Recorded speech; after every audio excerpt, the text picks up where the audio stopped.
복음을 전하다가 고통 가운데 처한 감옥에 갇힌 그때에도 성도들을 위해서 기도할 줄 알았던 사람, 자기가 힘든 상황에서도 성도들을 잘 축복한 사람이 바로 바울이죠. 바울의 그 축복 가운데 데살로니가 교회의 성도들을 위한 축복이 데살로니가 후서 3장 16절에서 볼 수 있는데요. 데살로니가 후서 3장 16절 말씀을 보면 평강의 주께서 친히 때마다 일마다 너희에게 평강을 주시고 주께서 너희 모든 사람과 함께 하시기를 원하노라, 이런 축복을 합니다. 저는 이 축복이 참 좋습니다. 이 바울의 축복 가운데 우리의 눈길을 끄는 단어 중에 하나가 뭐냐면 때마다 일마다, 이런 표현입니다. 평강의 주께서 친히 때마다 일마다. 이 부분을 그 헬라어 성경을 가장 적절하게 번역한 성경이 세번역 성경입니다. 이 세번역 성경에서 이 부분을 어떻게 번역을 했냐면 평화의 주님께서 친히 언제나 어느 방식으로든지 여러분에게 평화를 주시기를 빕니다. 주님께서 여러분 모두와 함께 하시기를 빕니다. 이렇게 번역을 했습니다. 언제나 어느 방식으로든지, 참 좋은 번역입니다. 언제나 어느 방식으로든지. 우리 주님은 평화의 주님이신데, 에이렌의 샬롬의 주님이신데 평화를 주시기를 원한다, 이렇게 축복을 하면서요, 언제나 어느 방식으로든지 평화를 주시는 분이다, 이렇게 바울 사도가 묘사를 해요. 인생을 사는 동안에 고난이 찾아올 때마다 하나님 앞에 나아가서 기도했던 사람 중에 한 사람이 바로 다윗이죠. 다윗이라는 사람입니다. 다윗은 그에게 찾아온 고난의 시기에 기도를 했는데 시편 17편 6절 말씀을 보면 하나님이여 내게 응답하시겠으므로 내가 불렀사오니 내게 귀를 기울여 내 말을 들으소서. 이렇게 들으시는 하나님,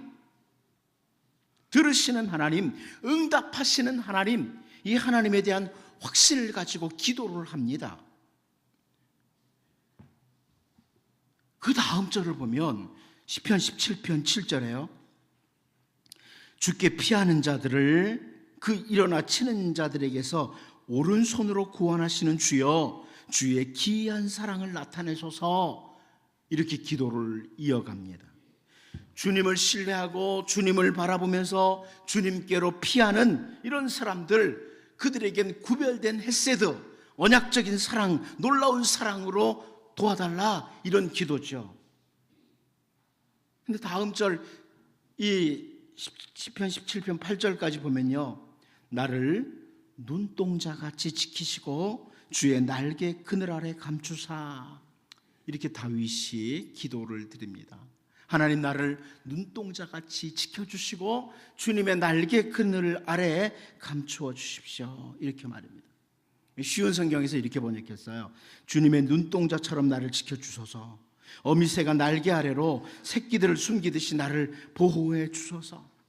내 모든 삶의 영역에 하나님께서 친히 울타리를 치시고 가장 안전하게 보호해달라, 이게 다윗의 기도입니다. 결국 이 다윗의 기도 역시 뭐예요?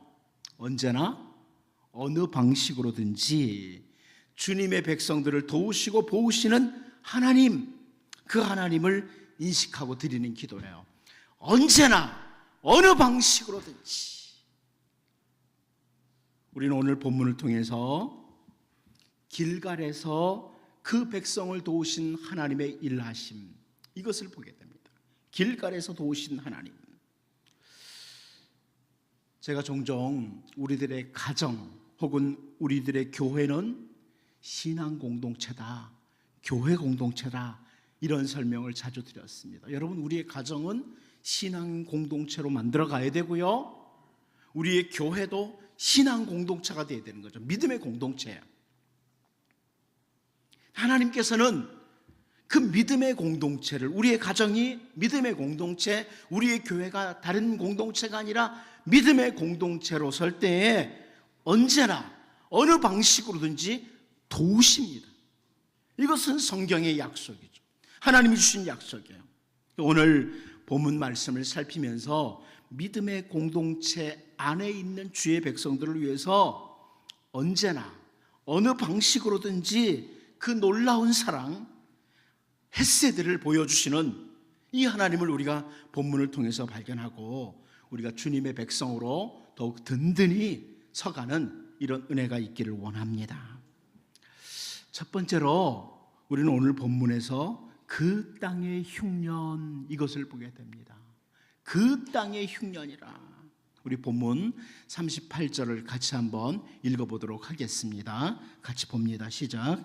엘리사가 다시 길갈에 이르니 그 땅에 흉년이 들었는데 선지자의 제자들이 엘리사의 앞에 앉은지라. 엘리사가 자기 사환에게 이르되 큰 솥을 걸고 선지자의 제자들을 위하여 국을 끓이라 하매. 사람들 중에 고난이 찾아오면 다 죄로 인함이라고 주장하는 사람들이 있죠. 우리가 성경에서도 볼 수 있어요. 그 성경에서 볼 수 있는 인물 중에 그 대만 사람 엘리바스가 욥을 향해서 이런 표현을 했죠. 욥기 4장 7절 말씀을 보면 생각하여 보라. 죄 없이 망한 자가 누구인가? 정직한 자의 끊어짐이 어디 있는가? 이 대만 사람 엘리바스가 욥이 지금 큰 공경에 처한 것을 보면서 생각해 보라고, 죄 없이 망한 자가 어디 있냐고, 정직한 자가 어떻게 끊어지느냐고 이렇게 표현을 했어요.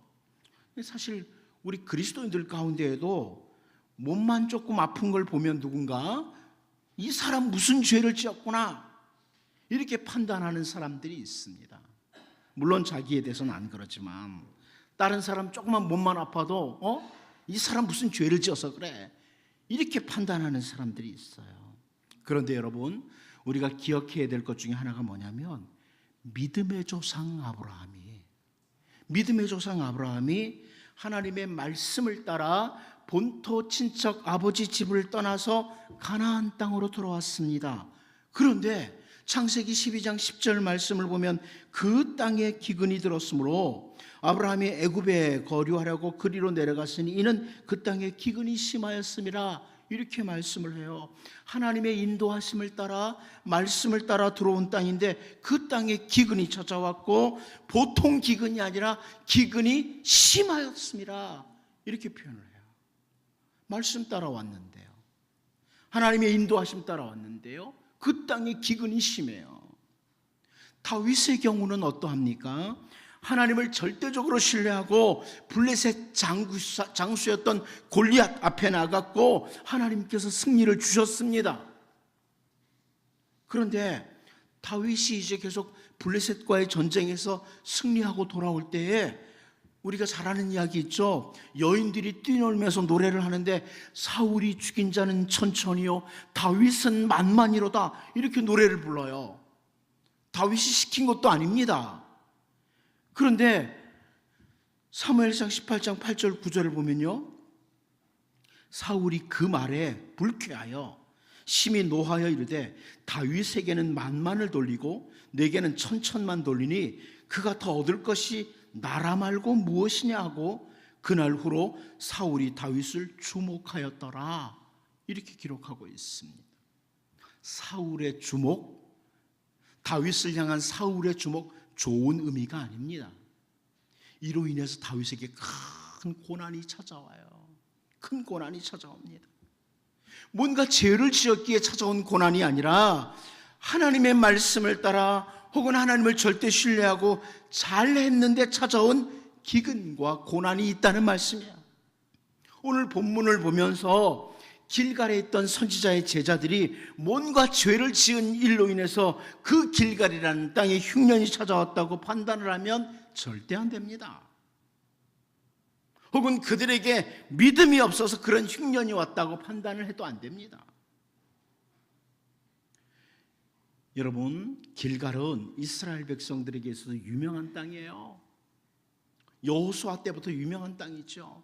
그런데 그 길갈이라는 땅에 다른 사람들도 아니고 그 어두운 시대에 그래도 믿음으로 살겠다고 했던 선지자의 제자들이 머무는 그곳에 기근이 찾아왔습니다. 흉년이 찾아왔습니다. 우리 곁에 사랑하는 성도들에게 어려움이 찾아왔을 때, 여러분 오늘 본문에서 볼 수 있는 거예요. 우리 곁에 있는 성도들에게 어려움이 찾아왔을 때 하나님께서는 오히려 우리들을 통해서 그들을 돕도록 하기 위해서, 우리의 입술로 그들을 위해서 기도할 수 있도록 하기 위해서 주신 고난으로 보는 것이 올바른 성도입니다. 저 사람에게 저런 고난이 왔을까? 무슨 죄를 지었을까? 이게 아니고요, 내 곁에 있는 사랑하는 성도에게 저런 고난을 주신 데는 나로 하여금 돕도록 하시는 것 아닌가? 내 입술을 가지고 저 사람을 위해서 기도하도록 하시는 것 아닌가? 이걸 확인해야 되는 거죠. 여러분, 유대에 사는 형제들에게 큰 흉년으로 고난이 찾아왔을 때 사도행전 11장 29절 30절 말씀을 보면요, 제자들이 각각 그 힘대로 유대에 사는 형제들에게 부조를 보내기로 작정하고 이를 실행하여 바나바와 사울의 손으로 장로들에게 보내니라, 이렇게 말씀하고 있습니다. 이 사람들이 유대의 성도들이 무슨 죄를 지은 거 아니야? 이렇게 생각하지 않고 돕는 일을 바로 하는 거예요. 돕는 일을. 인생을 사는 동안에 아픔을 당하고 고난이 찾아온 사람들을 우리는 많이 볼 수밖에 없어요. 그들에게 어떤 죄가 있어서 그런가, 지은 죄가 무엇인가 찾으려고 하는 것은 올바른 하나님의 백성의 자세 아니다. 오히려 하나님께서 그 어려움을 당한 사람을 위해서 나를 통해서 선행을 행하도록 그들을 위해서 기도할 수 있는 기회를 주신 것이다, 이렇게 잘 생각을 해야만 합니다. 오늘 우리가 본문을 통해서 무엇보다도 먼저 길갈에 하나님의 백성의 땅에 기근이 찾아온 것을 보면서 하나님께서는 그때 우리로 하여금 정죄자가 아니라 돕는 자로 사용하시고자 한다, 이걸 기억하고 정말 하나님의 백성으로 이웃과 함께 믿음의 공동체원들과 함께 살아가는 이런 주의 백성들로 우리가 설 수 있기를 원합니다. 두 번째로 우리는 오늘 본문에서 선한 의도와 죽음의 독이라는 걸 보게 됩니다. 선한 의도와 죽음의 독이라.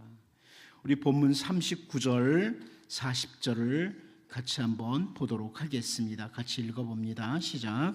한 사람이 채소를 캐러 들에 나가 들포도 덩굴을 만나 그곳에서 들호박을 따서 옷자락에 채워가지고 돌아와 썰어 국 끓이는 솥에 넣되 그들은 무엇인지 알지 못한지라. 이에 퍼다가 무리에게 주어 먹게 하였더니 무리가 국을 먹다가 그들이 외쳐 이르되 하나님의 사람이여 솥에 죽음의 독이 있나이다 하고 능히 먹지 못하는지라.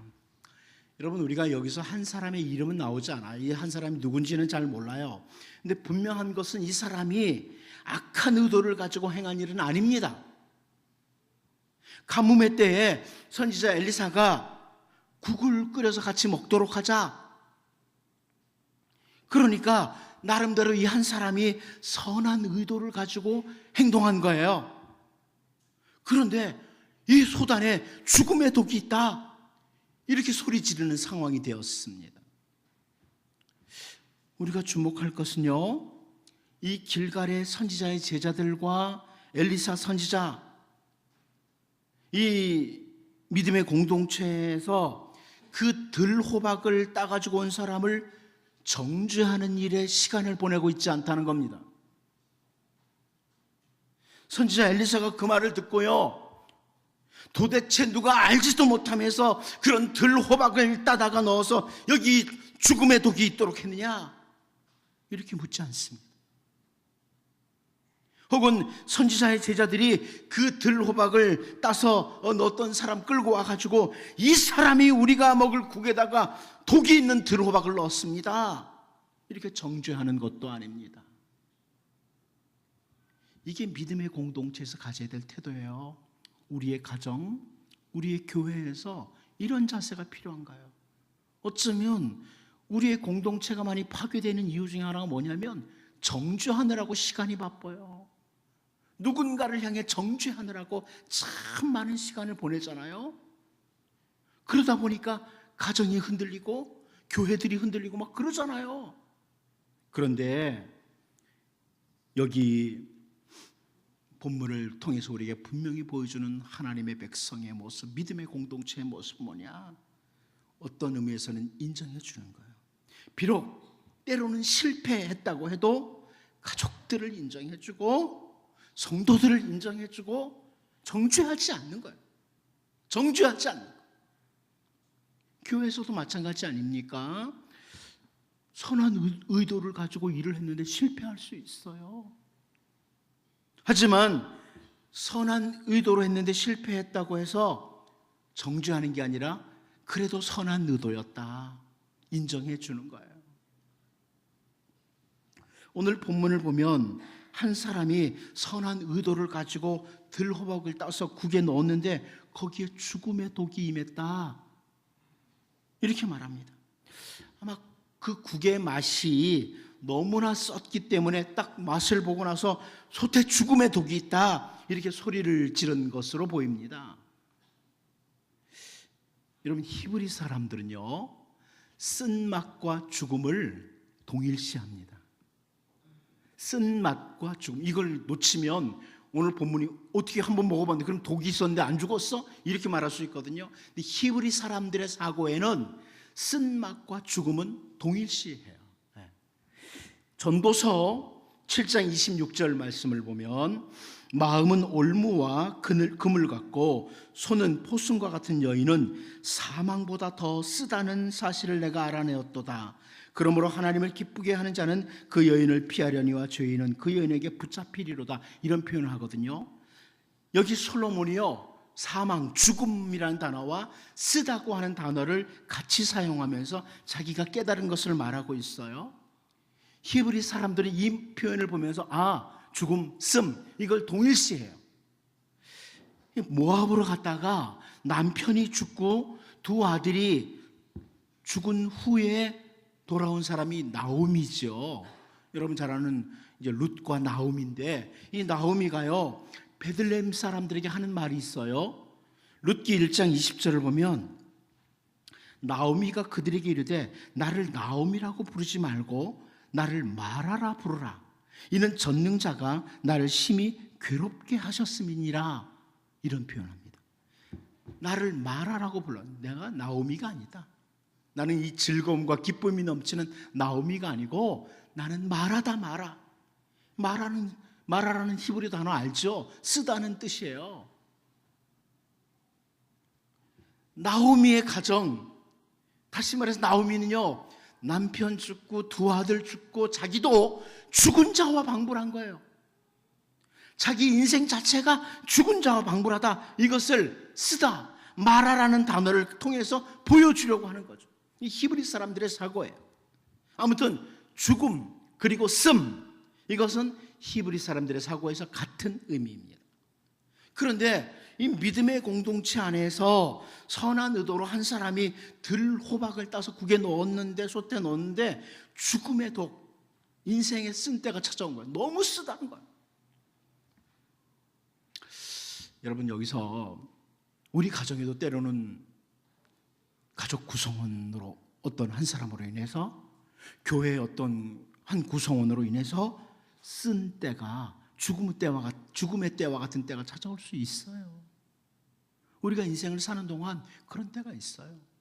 정말 쓴 때, 마치 죽은 자와 방불한 것 같은 이런 때가 찾아올 수 있습니다. 그때 어려움이 찾아오도록 한 사람을 향해 손가락질하고 원망만 하고 있는 것은 하나님의 백성의 공동체에서 일어나는 바람직한 모습이 아닙니다.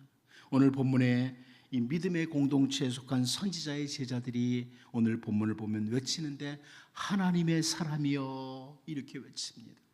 하나님의 사람이여. 이것을 통해서 우리에게 넌지시 보여주는 게 뭐예요? 결국 오늘 우리의 가정에서 혹은 믿음의 공동체인 교회에서 정말 쓴 상황이 찾아왔을 때, 고통의 상황이 찾아왔을 때 그 누군가를 향해서 원망하고 정죄만 하고 있는 것이 아니라 하나님을 찾는 것이 가장 바람직한 자세다. 여러분, 가정에 힘든 때요, 이 일은 누구 때문이야? 이것은 공동체를 더 무너뜨리는 거예요. 그때 하나님, 믿음의 공동체를 바라보시는 하나님, 이렇게 하나님을 바라봐야 된다는 거예요. 언제나 어느 방식으로든지 주님의 백성들을 도우시는 그 하나님을 모든 공동체원들이 함께 찾는 거예요. 우리 주님이 우리의 죄를 위해서 십자가를 지시기 위해서 예루살렘으로 올라가시는 길에 세베대의 아들 야고보와 요한이 믿음의 공동체를 무너뜨리는 요구를 합니다. 마가복음 10장 37절을 보면 주의 영광 중에서 우리를 하나는 주의 우편에 하나는 좌편에 앉게 하여 주옵소서.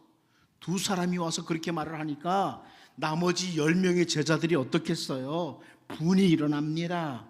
그래서 마가복음 10장 41절을 보면 10제자가 듣고 야고보와 요한에 대해서 화를 내거늘 그래요. 지금 믿음의 공동체가 뭔가 지금 흔들리고 있죠. 그런데 주 예수님께서는요, 두 제자를 향해서도 혹은 화를 내는 10제자를 향해서도 정죄하거나 원망하시지 않으시고 마가복음 10장 46절을 통해서 이 상황에서 귀중한 말씀을 주셔요. 인자가 온 것은 섬김을 받으려 함이 아니라 도리어 섬기려 하고 자기 목숨을 많은 사람의 대속물로 주려 함이라.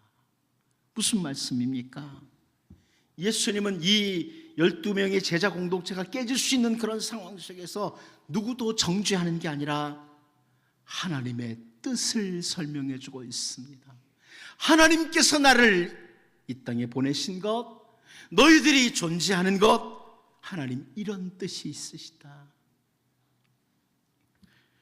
우리 주님이 우리를 구원하시기 위해서 오셨다, 이런 귀하신 뜻을 전달해 주는 거예요.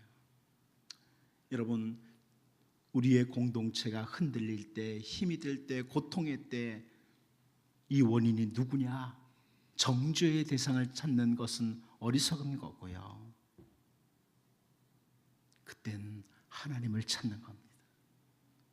오늘 본문에서 선한 의도로 들어박을 넣었던 사람, 그 사람을 대하는 이 믿음의 공동체의 모습을 보면서 오늘 우리의 모든 믿음의 공동체, 가정이든 교회든 어떤 때든지 때로는 힘들고 어려운 때에 서로를 향해 원망과 정죄가 아니라 하나님을 찾는 사람들로 우리가 설 수 있기를 원합니다. 마지막 한 가지 더 보겠습니다. 다양한 하나님의 도구입니다. 여러분, 이것은 우리에게 힘과 소망을 줍니다. 다양한 하나님의 도구라. 오늘 본문 41절 같이 한번 읽어보도록 하겠습니다. 같이 봅니다. 시작. 엘리사가 이르되 그러면 가루를 가져오라 하여 솥에 던지고 이르되 퍼다가 무리에게 주어 먹게 하라 하매 이에 솥 가운데 독이 없어지니라. 아멘. 솥에 죽음의 독이 있다는 말을 듣고 선지자 엘리사가 곧바로 그러면 가루를 가져오라 이렇게 말합니다. 그리고 그 가루를 솥에 던지고 국을 퍼다 주라고 말을 했는데 그대로 하니까 죽음의 독이 없어졌습니다. 무슨 말씀입니까, 여러분? 이 가루 자체에 어떤 능력이 있었던 것이 아니에요. 이게 특별히 무슨 해독 효과를 가졌던, 쓴 것을 없애는 그런 특별한 능력을 가진 가루가 아닙니다. 무엇을 보여줍니까? 하나님께서 사용하시면 아무런 관계가 없이 보이는 가루도 솥에 있는 독을 없애는 능력의 도구가 된다는 말씀이에요. 이걸 보여줘요. 믿음의 공동체를 어떻게 보면 아무런 관계 없는데 그것이 하나님의 백성, 믿음의 공동체를 살리는 도구가 된다는 거예요. 언제나 어느 방식으로든지. 이게 우리 하나님이에요. 모세가 양을 칠 때 사용했던 지팡이 자체에 어떤 능력이 있었던 게 아닙니다. 그런데 하나님께서 사용하시니까 홍해를 갈라요. 하나님께서 사용하시니까. 여러분, 광야에서 원망을 하다가 불뱀들에게 물려서 죽어가던 이스라엘 백성들을 위해서 노스로 뱀을 만들어서 장대에 달고 높이 들었던 사건을 우리가 잘 압니다. 불뱀에 물렸던 사람들 중에 그 노뱀을 바라보는 사람마다 살아나요. 그 노뱀 자체에 어떤 능력이 있었던 것이 아닙니다. 하나님께서 그 노뱀을 도구로 사용하신 거예요. 그런데 이스라엘 백성들이요, 유다의 거의 말기, 그때 왕이 누구냐면 히스기야 왕이거든요. 유다의 거의 말기 히스기야 왕 때까지 그 노뱀을 향해서 분향을 했어요. 노뱀 자체에 무슨 능력이 있는 줄로 생각을 한 겁니다. 그래서 열왕기하 18장 4절을 보면 그가 여러 산당들을 제거하며, 그가는 히스기야입니다. 여러 산당들을 제거하며 주상을 깨뜨리며 아세라 목상을 찍으며 모세가 만들었던 노뱀을 이스라엘 자손이 이때까지 향하여 분향함으로 그것을 부수고 느후수단이라 일컬었더라 그럽니다. 느후수단, 노조각이란 뜻이에요. 야, 이거 과거에 모세 때 이거 본 사람마다 불뱀에 물렸던 사람들이 살았지만 이 자체에 특별한 게 아니고 이건 노조각에 불과해. 이게 히스기야 왕의 선포죠. 근데 우리가 기억해야 돼요. 비록 노조각에 불과한 것도요, 하나님께서 사용하실 때 능력의 도구가 됩니다. 까마귀가 엘리야에게 먹을 것을 날라다 줄 줄 누가 알았습니까? 제가 오늘 설교 초두에 말씀드린 것처럼 하나님께서 주의 백성들, 믿음의 공동체를 위해서 일을 하실 때 언제든지 어느 방식으로든지 평강의 길, 에이레네, 샬롬의 길을 허락하신다는 겁니다. 우리의 눈으로 볼 때 정말 아무것도 아닌 것들도 하나님의 손에 붙들릴 때 위대한 도구가 됩니다. 오늘 본문에서 가루 자체는 죽음의 독을 해독하는 아무런 능력이 없어요. 그런데 그 믿음의 공동체를 위해서 하나님의 도구로 가루가 사용될 때 믿음의 공동체로 하여금 샬롬을 가져오도록 했다. 여러분, 언제나 어떤 방식으로든지 하나님의 백성의 공동체, 믿음의 공동체인 우리의 가정과 교회를 위해서 일하시는 하나님, 그 하나님을 바라보면서 기도하며 나아가는 주의 백성으로 우리의 가정에서, 교회에서 하나님의 일하심을 우리가 경험하며 살 수 있기를 원합니다. 기도하겠습니다. 하나님 아버지, 길갈에도 하나님의 백성의 땅에도 기근이 찾아올 수 있다는 것을 우리가 늘 기억하게 하시고, 그때 결코 정죄자로 서지 않게 하시고, 우리가 어려움을 당한 사람들을 돕는 자들로 서게 하시며, 또한 하나님, 믿음의 공동체인 가정이나 교회에 고통이나 어려움이 찾아왔을 때 원망하거나 정죄하는 것이 아니라 하나님을 찾는 자들로 서게 하여 주옵소서. 언제나 어떤 방식으로든지 하나님의 백성들의 공동체, 믿음의 공동체를 평강으로 인도하시는 하나님 바라보게 하시고, 그 하나님 앞에 기도하며 나아가는 주의 백성들로 서게 하여 주옵소서. 예수님의 이름으로 기도하옵나이다. 아멘.